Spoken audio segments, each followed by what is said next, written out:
Okay, so this next article is a long one, and we're going to read the whole thing, but it's really good. So that's why I'm choosing to read the whole thing. All right, so this is from the Telegraph, and this was September 23rd, 2019. Pedophilia is natural and normal for males. How some university academics make the case for pedophiles at summer conferences.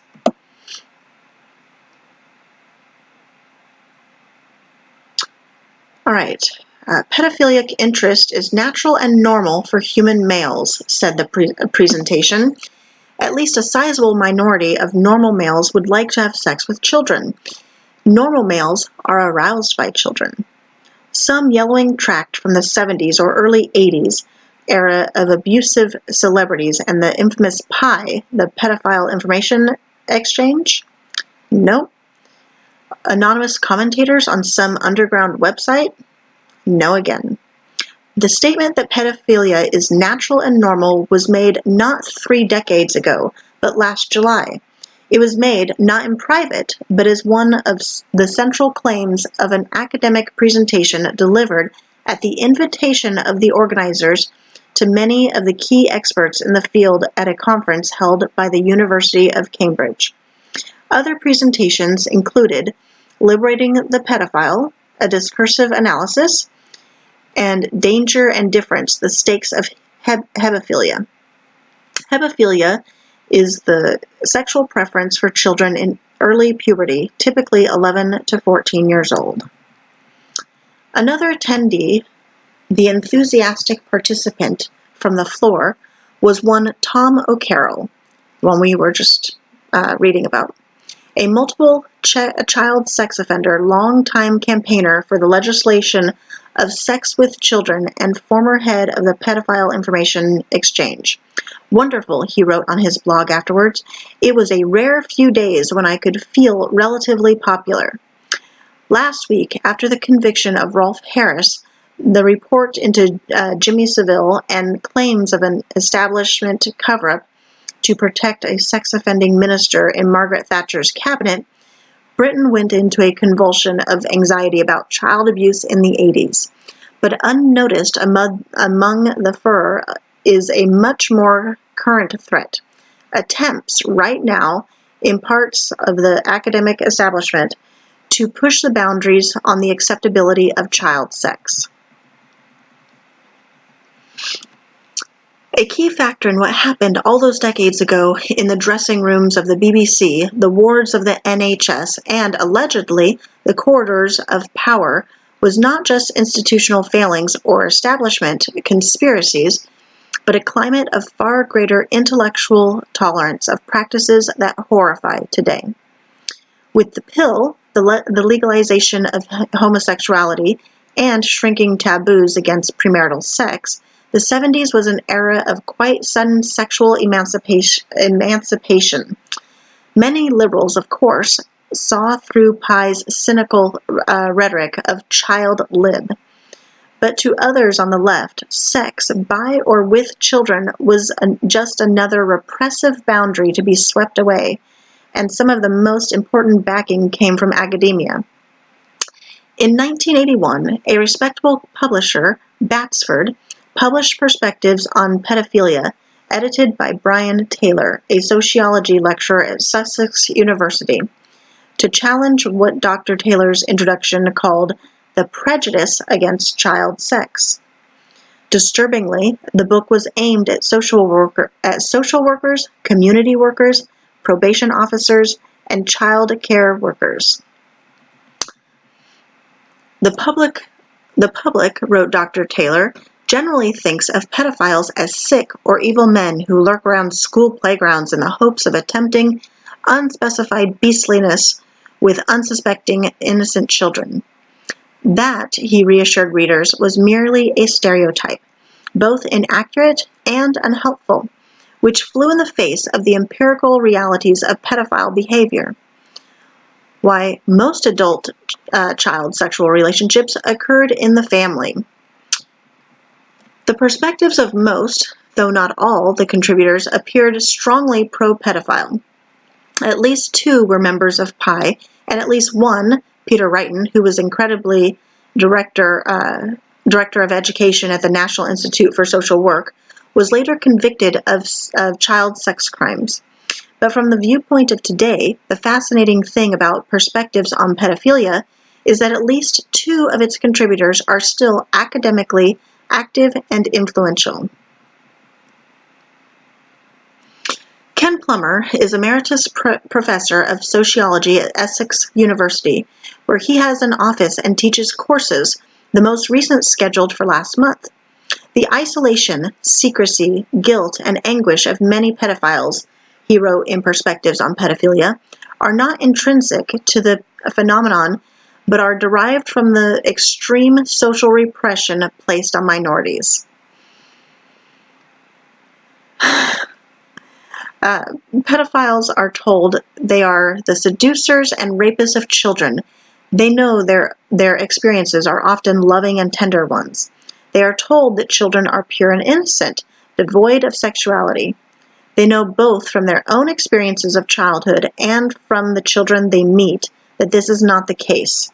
As recently as 2012, Professor Plummer published on his own personal blog a chapter he wrote in another book, Male Intergenerational Intimacy, in 1991. As homosexuality has become slightly less open to sustained moral panic, the new pariah of child molester has become the latest folk devil, he wrote. Many adult pedophiles say that boys actively seek out sex partners. Childhood itself is not a biological given, but an historically produced social object. Professor Plummer confirmed to the Sunday Telegraph that he had been a member of P.I.E. in order to facilitate his research. He said, "I would never want any of my work to be used as a rationale for doing bad things, and I regard all coercive, abusive, exploitative sexuality as a bad thing. I am sorry if it has impacted anyone negatively this way, or if it has encouraged this." However, he did not answer when asked if he still held the views he expressed in the 80s and 90s. A spokesman for Essex University claimed Professor Plummer's work did not express support for pedophilia, and cited the university's charter, which gave academic staff freedom within the law to put forward controversial and unpopular opinions without placing themselves in jeopardy. Graham Powell is one of the country's most distinguished psychologists, a past president of the British Psychological Society, and a current provider of psychology support services to the Serious Organized Crime Agency, the National Crime Squad, the Metropolitan Police, Kent Police, Essex Police, and the Internet Watch Foundation. In Perspectives on Pedophilia, however, he co-authored a chapter which stated, "In the public mind, pedophile attention is generally assumed to be traumatic and to have lasting and wholly deleterious consequences for the victim. The evidence that we have considered here does not support this view. We need to ask not why are the effects of pedophile actions so large, but why so small." The chapter does admit that there were methodological problems with the studies the authors relied on, which leave our conclusions somewhat muted.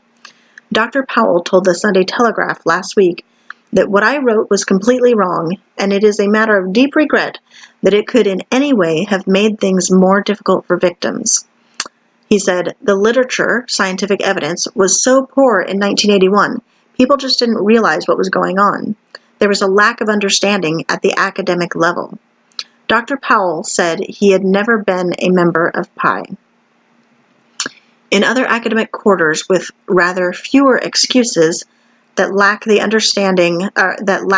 of understanding appears to be reasserting itself. The Cambridge University Conference on July 4th and 5th last year was about the classification of sexuality in the DSM. Remember, that's what we talked about earlier. a standard international psychiatric manual used by the police and courts. After a fierce battle in the APA, the American Psychiatric Association, which produces it, a proposal to include hemophilia as a disorder in the new edition of the manual has been defeated. The proposal arose because puberty in children has started ever earlier in recent decades, and as a result, it was argued, the current definition of pedophilia, prepubertal sexual attraction, missed out too many young people. Ray Blanchard, professor of psychiatry at the University of Toronto, who led the APA's working group on the subject, said that unless some other way was found of encompassing hemophilia in the new manual, that was tantamount to stating that the APA's official position is that the sexual preference for early pubertal children is normal.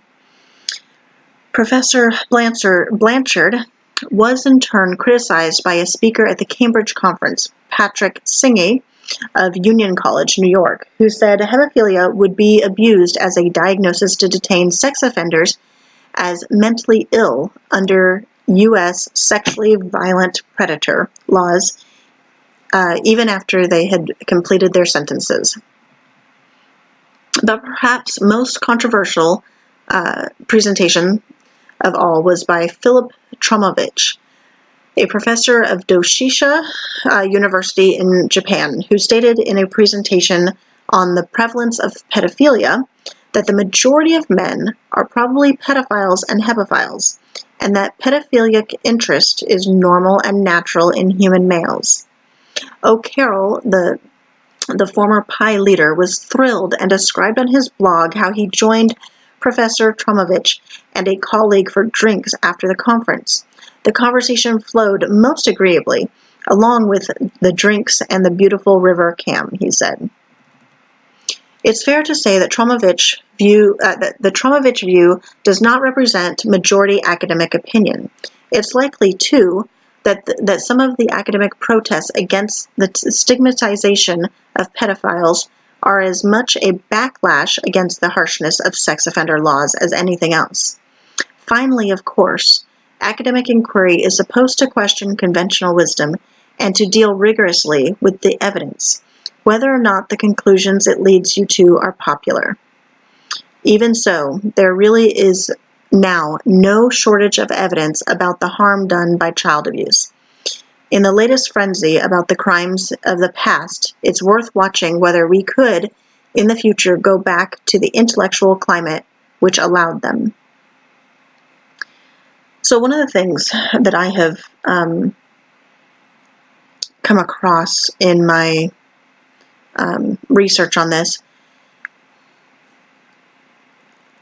is that a lot of times pedophiles will distinguish between the relationships that they have or want to have and something like child molestation or child abuse. They believe that because the relationships that they have are consensual, the child of 8, 10, 5, whatever, is a consenting partner, that it isn't child abuse, it isn't molestation. And so they will agree with you that child abuse and molestation is bad, but they don't see what they're doing as part of that group. Oops, sorry.